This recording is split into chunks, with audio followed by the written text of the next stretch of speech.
Happy hump day, guys. Here we go. So for Wednesday's workout, for our warm-up today, again, it's a 5-minute little quick warm-up for you to get taken care of before you get into the class stuff.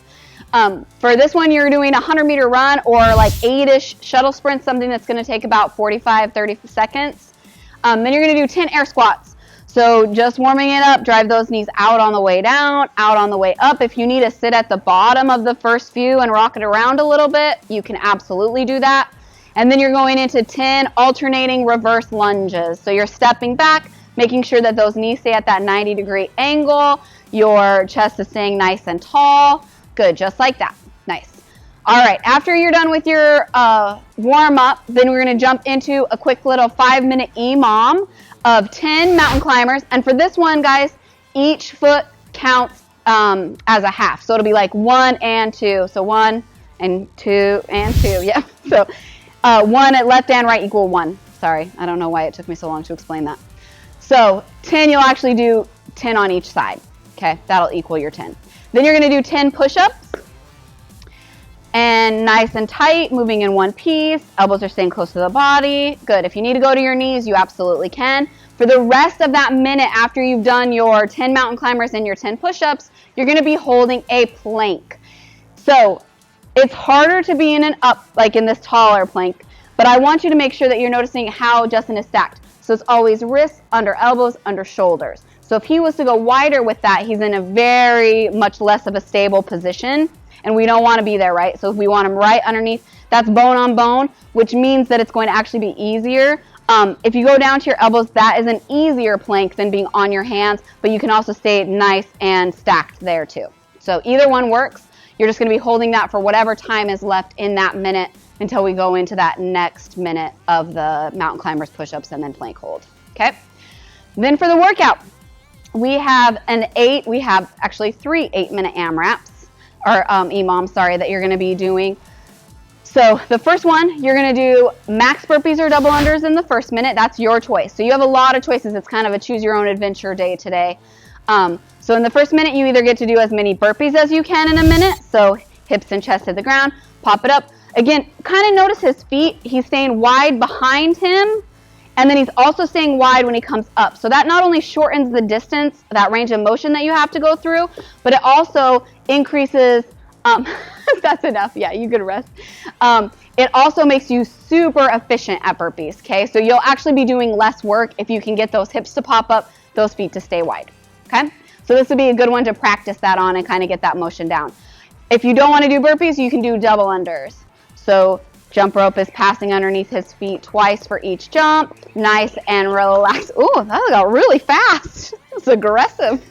Okay, and then for the next minute, you get the choice between air squats, which we just did in the warm-up. So getting below parallel, driving it up.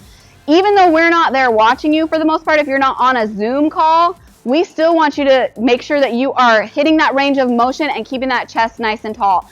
Make sure your hips aren't turning under, you're staying active in that bottom, okay? All right, and then your other choice would be max lunges. So you can go forward or reverse on these, that you can walk them around. I really don't care what you're doing, you're just lunging as many times as you can in that minute. Ooh, jumping? You're gonna add that in? That sounds terrible. Then you get a 2-minute rest. We go into our second 8-minute EMOM. Again, you have the choice between burpees and double unders, and then you go to your dumbbell for your second minute for your choice on this one. So you can either do dumbbell alternating snatches. Everyone should knows what these look like, but he's going to go ahead, Justin's going to grab it. He's going to make sure his back stays nice and flat. His hips are opening up. That dumbbell is staying right next to his body. Nice. Okay, that's your first choice. Or a dumbbell swing. So if you have a lighter dumbbell, you can absolutely do single arm dumbbell swings. Or you can do double if your dumbbell's a little bit heavier. So you can do single arm, you're just going straight up to that eye level. Hips are hinging, midline staying engaged. And then if you want to do it with both hands, you absolutely can do that also. So you'd have both hands on that head of the dumbbell. Ooh, that was so tricky. And you just swing in the exact same way you would a kettlebell, okay? All right, so those are your choices, burpees or double unders, and then snatches or dumbbell swings. For the third 8-minute AMRAP after EMOM, after your 2-minute rest after that second one. Again, you're doing either burpees or double unders, and then the Other choices would be max squat hold or hollow hold for that second minute, okay? So max squat hold, he's in an active position. I'm gonna have him drop into an inactive position for me.